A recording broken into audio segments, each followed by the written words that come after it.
আজকের গুরুত্বপূর্ণ আঞ্চলিক সংবাদে সবাইকে জানাই স্বাগতম। আজ হলো 17 ডিসেম্বর, 1 পৌষ, বুধবার। আজকের সকালের বরাক উপত্যকা তথা আসাম এবং দেশের গুরুত্বপূর্ণ বিশেষ বিশেষ খবর হলো: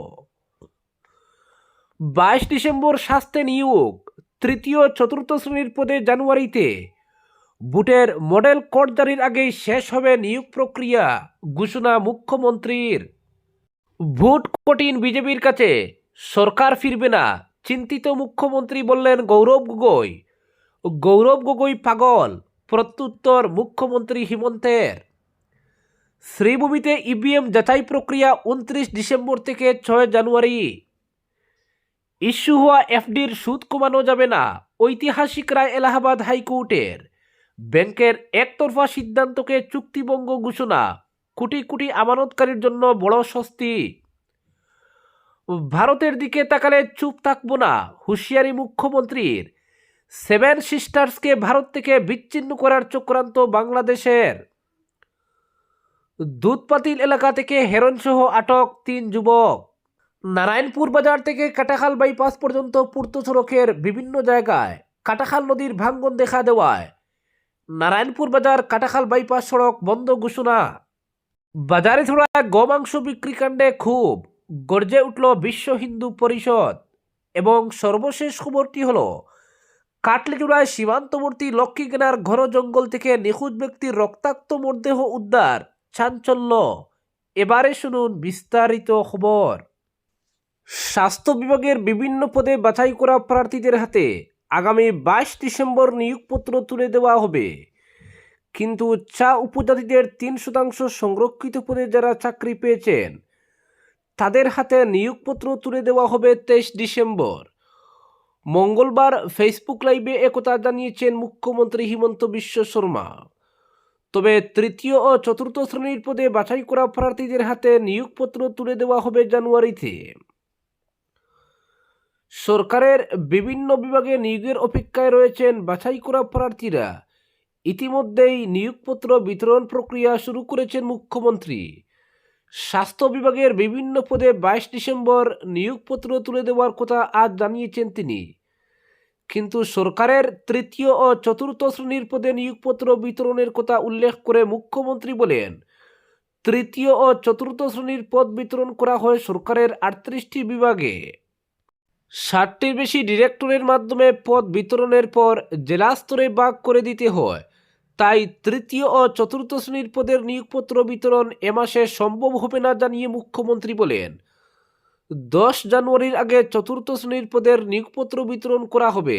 তারপর জানুয়ারির 15 তারিখের মধ্যে বিতরণ করা হবে তৃতীয় শ্রেণীর পদে নিয়োগপত্র। তাছাড়া কৃষিসহ বিভিন্ন বিভাগের বাছাই করা প্রার্থীদের হাতে নিয়োগপত্র তুলে দেওয়া হবে ফেব্রুয়ারিতে, জানান তিনি। আগামী 10 ফেব্রুয়ারির আগে নিয়োগপত্র বিতরণ শেষ করার কথাও বলেন মুখ্যমন্ত্রী। তিনি বলেন, গতবার বিধানসভা ভোটের বিজ্ঞপ্তি জারি হয়েছিল 27 ফেব্রুয়ারি। তাই সরকার সচেতন রয়েছে, ভোটের মডেল কোড অফ কন্ডাক্ট জারির আগে নিয়োগপত্র বিতরণ শেষ করা হবে। সরকারের 5 বছরের কার্যকালে 1.5 লক্ষ নিয়োগের কৃতিত্ব দাবি করে মুখ্যমন্ত্রী বলেন, গত 5 বছরে আদালতে একটি মামলা ছাড়াই 1.5 লক্ষ পদে নিয়োগ করা হয়েছে। সুন্দর স্বচ্ছভাবে সম্পন্ন হয়েছে প্রতিটি নিয়োগ প্রক্রিয়া। এটা কোনো সাধারণ প্রাপ্তি নয় আমার কাছে। আমার আগে 14 জন মুখ্যমন্ত্রী হয়েছেন রাজ্যে, কিন্তু আসামে কোনো সময় 1.5 লক্ষ নিয়োগের প্রচেষ্টা চালানো হয়নি। ফলে আসামে এটা ছিল স্বপ্নেরও অতীত, কিন্তু সেটাই বাস্তবে পরিণত করে দেখিয়েছি আমরা। পরবর্তী খবর, ভোট কঠিন বিজেপির কাছে, সরকার ফিরবে না, চিন্তিত মুখ্যমন্ত্রী বললেন গৌরব গগৈ। গৌরব পাগল, প্রত্যুত্তর হিমন্তের। সোনিয়া রাহুলকে ভয় করেন মোদি। গৌরব গগৈর এই দাবির প্রত্যুত্তরে তাকে পাগল বলেই দিলেন মুখ্যমন্ত্রী। তার মন্তব্য, মোদি একের পর এক ভোটে জয়ী হচ্ছেন বলে ভয় পাবেন। কাকে ভয় পাবেন? যিনি হেরেই চলেছেন তাকে। পাগল না হলে এই ধরনের কথা কেউ বলে কি? ব্রেনে তো নট থাকতে হবে। বিহারে একটি আসনও পায়নি কংগ্রেস, তাই মোদি ভয় করবেন রাহুলকে। পাগল না হলে এটা কেউ বলে না। সংসদের শীতকালীন অধিবেশনের ফাঁকে বেশ কয়েকদিন পর রাজ্যে ফিরেছেন প্রদেশ কংগ্রেস সভাপতি গৌরব গগৈ। মঙ্গলবার দলের কার্যালয়ে হাজির হয়ে তিনি মুখ্যমন্ত্রীর সমালোচনা করেন। সংবাদ মাধ্যমে গৌরব বলেন, মুখ্যমন্ত্রী জানেন তার সরকার ফিরে আসবে না, ফের মুখ্যমন্ত্রী হতে পারবেন না তিনি। নিজেকে রক্ষণাবেক্ষণ দিতে পুলিশও তখন তার পাশে থাকবে না। জনগণ তখন প্রশ্ন করবেন তাকে, আদালতেও যেতে হতে পারে। তাই মুখ্যমন্ত্রীর মনে চিন্তা রয়েছে। 26-এর বিধানসভা ভোট বিজেপির জন্য অনেক কঠিন দাবি করে গৌরব বলেন, আগামী বিধানসভা নির্বাচন বিজেপির জন্য অনেক কঠিন হয়ে পড়েছে, কারণ বর্তমান নেতৃত্বের হাতে দল সুরক্ষিত নয়। মুখ্যমন্ত্রী নিজের এবং 2-3 জনের স্বার্থে দল ও সরকার চালাচ্ছেন। তাই বিজেপির কেন্দ্রীয় নেতৃত্ব চিন্তিত আসাম নিয়ে। আরও এগিয়ে নিয়ে কংগ্রেস নেতার দাবি, দিল্লিতে রাহুল সোনিয়াকে ভয় পান মোদি, আর আসামে মানুষ যেভাবে কংগ্রেসের পাশে দাঁড়াচ্ছেন তাতে জনগণকে ভয় পাচ্ছে বিজেপি। পরবর্তী খবর, শ্রীভূমিতে ইভিএম যাচাই প্রক্রিয়া 29 ডিসেম্বর থেকে 6 জানুয়ারি। শ্রীভূমির জেলা আয়ুক্ত ও জেলা নির্বাচন আধিকারিক এক প্রেস বার্তা যুগে জানিয়েছেন, আসন্ন বিধানসভা নির্বাচন 2026-এর প্রস্তুতি হিসেবে ইলেকট্রনিক ভোটিং মেশিন অর্থাৎ ইভিএম এবং voter verified paper audit trail অর্থাৎ ভিভিপ্যাট ইউনিটগুলোর প্রথম স্তরের যাচাইকরণ প্রক্রিয়া বা ফার্স্ট লেভেল চেকিং আগামী 29 ডিসেম্বর থেকে 6 জানুয়ারি পর্যন্ত শ্রীভূমি শহরের জেলা গ্রন্থাগার ভবনে অবস্থিত ইভিএম এবং ভিভিপ্যাট ওয়ারহাউসে অনুষ্ঠিত হবে। ভারতীয় নির্বাচন কমিশনের নির্দেশিকা অনুসারে ইভিএমগুলির সঠিক কার্যকারিতা এবং অখণ্ডতা নিশ্চিত করার জন্য এফএলসি একটি বাধ্যতামূলক ও গুরুত্বপূর্ণ প্রক্রিয়া। এই যাচাইকরণ প্রক্রিয়াটি অনুমোদিত প্রস্তুতকারকের ইসিআইএল ইঞ্জিনিয়ারদের দ্বারা পরিচালিত হবে। এতে স্বীকৃত রাজনৈতিক দলগুলির প্রতিনিধিদের পুরো প্রক্রিয়া চলাকালীন উপস্থিত থাকার জন্য আহ্বান জানানো হয়েছে। রাজনৈতিক দলের প্রতিনিধিদের উপস্থিতিতেই এই যাচাইকরণ অনুষ্ঠিত হবে, যা ব্যবস্থার মধ্যে স্বচ্ছতা ও আস্থা নিশ্চিত করতে সাহায্য করবে। এই যাচাই বা এফএলসি প্রক্রিয়ায় ব্যালট ইউনিট, কন্ট্রোল ইউনিট এবং voter verified paper audit trail বা ভিভিপ্যাট ইউনিটগুলির নির্ভরযোগ্যতা ও নির্বাচনের জন্য প্রস্তুতি নিশ্চিত করতে পুঙ্খানুপুঙ্খভাবে পরীক্ষা করা হবে। পরবর্তী খবর, ইস্যু হওয়া এফডির সুদ কমানো যাবে না, ঐতিহাসিক রায় এলাহাবাদ হাইকোর্টের। ফিক্সড ডিপোজিটে সুদের হার একতরফাভাবে কমাতে পারে না কোনো ব্যাংক, এমনই ঐতিহাসিক রায় দিল এলাহাবাদ হাইকোর্ট।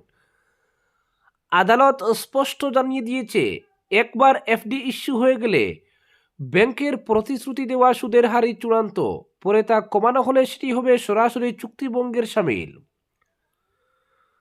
2025 সালের 17 নভেম্বরের এই রায় দেশের কোটি কোটি আমানতকারীর জন্য বড় স্বস্তির বার্তা। রায়ের পটভূমিতে রয়েছে জৈন পরিবারের মামলা। পরিবারের কর্তা, যিনি ওরিয়েন্টাল ব্যাংক অফ কমার্সের অবসরপ্রাপ্ত কর্মী ছিলেন, তার মৃত্যুর পর পরিবারটি মোট 9টি এফডির সুদ কমিয়ে দেওয়ার বিরুদ্ধে আদালতের দ্বারস্থ হয়। এই এফডিগুলির সুদের হার ছিল 10.25 থেকে 10.75%। সেই অনুযায়ী ম্যাচুরিটির সময় তাদের পাওয়ার কথা ছিল প্রায় 47 লক্ষ টাকা। কিন্তু 2020 সালে ওবিসি পাঞ্জাব ন্যাশনাল ব্যাংকের সঙ্গে মিশে যাওয়ার পর পিএনবি কোনো নোটিশ বা শুনানির সুযোগ না দিয়ে সুদের হার কমিয়ে দেয়। 10.75% সুদ নেমে আসে 9.25%, আর 10.25% সুদ কমে দাঁড়ায় 8.25%। ব্যাংকের দাবি ছিল তারা আরবিআইয়ের সার্কুলার অনুযায়ী কাজ করেছে, কিন্তু আদালত সেই যুক্তি খারিজ করে দেয়। হাইকোর্টের পর্যবেক্ষণ, আরবিআইয়ের যে নিয়মের কথা ব্যাংক বলছে তা অতিরিক্ত সুদ প্রদানের ক্ষেত্রে প্রযোজ্য, ইস্যু হওয়া এফডির সুদ কমানোর ক্ষেত্রে নয়। আদালত স্পষ্ট জানায়, এফডি একটি চুক্তিভিত্তিক প্রতিশ্রুতি যা ব্যাংক ইচ্ছেমতো পরিবর্তন করতে পারে না। জৈন পরিবার শেষ পর্যন্ত মামলায় জয়ী হয়েছে। আদালতের এই রায় শুধু তাদের নয়, দেশের সমস্ত এফডি হোল্ডারের জন্যই গুরুত্বপূর্ণ নজির তৈরি করল। ব্যাংকের সঙ্গে চুক্তি অনুযায়ী নির্ধারিত সুদের হার ভবিষ্যতেও অটুট থাকবে, এই বার্তাই দিল এলাহাবাদ হাইকোর্ট।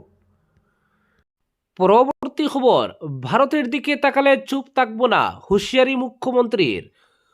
উত্তর পূর্বাঞ্চলকে ভারত থেকে বিচ্ছিন্ন করে বাংলাদেশে সামিল করানোর কথা বারবার বলে আসছে বাংলাদেশ। তবে বাংলাদেশের যে এটা চিন্তা করাই ঠিক নয়, সেটা মনে করিয়ে দিয়ে মুখ্যমন্ত্রীর হুঁশিয়ারি। বাংলাদেশকে শেখানো উচিত যে ভারতের দিকে চোখ তুলে তাকালে ভারত চুপ করে বসে থাকবে না। ভারতের উত্তর পূর্বের প্রতি বাংলাদেশের হুমকি নিয়ে মুখ্যমন্ত্রী মঙ্গলবার এভাবেই প্রতিক্রিয়া ব্যক্ত করেছেন। হাসিনা সরকারের পতনের পর বাংলাদেশ যে এখন আর ভারতের বন্ধু রাষ্ট্র নয়, দিন কয়েক আগেই সেটা বলেছেন মুখ্যমন্ত্রী। কারণ ইউনূসের অন্তর্বর্তী সরকার ভারতের উত্তর পূর্বাঞ্চলের দিকে তাকাচ্ছে। খুদ মোহাম্মদ ইউনূস থেকে শুরু করে বাংলাদেশের মৌলবাদী সংগঠনগুলি আসাম, ত্রিপুরা সহ উত্তর পূর্বাঞ্চলকে ভারত থেকে বিচ্ছিন্ন করার কথা বলছে বারবার।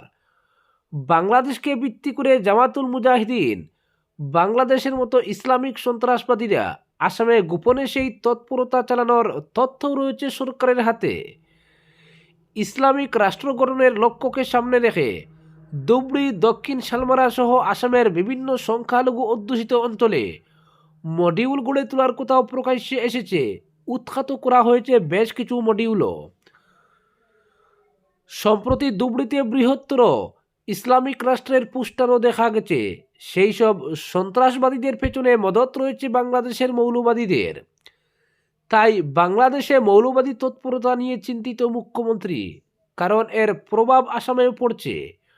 বাংলাদেশকে এখন হুমকি বলেই বিবেচনা করেন তিনি।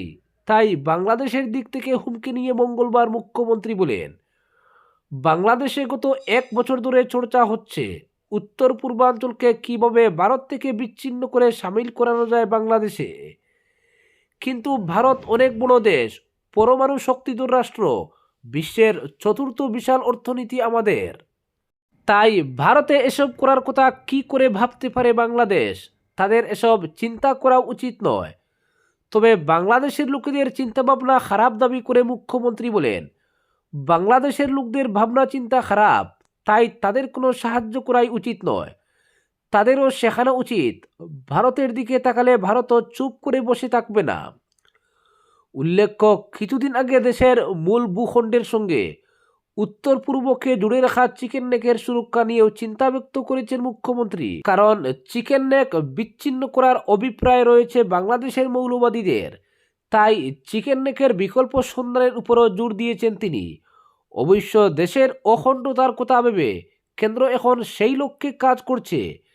চিকেন নেক এলাকায় বিকল্প সড়ক নেটওয়ার্কের কাজে হাত দিয়েছে সরকার। আজকের বিশেষ সংবাদ এখানেই সমাপ্ত।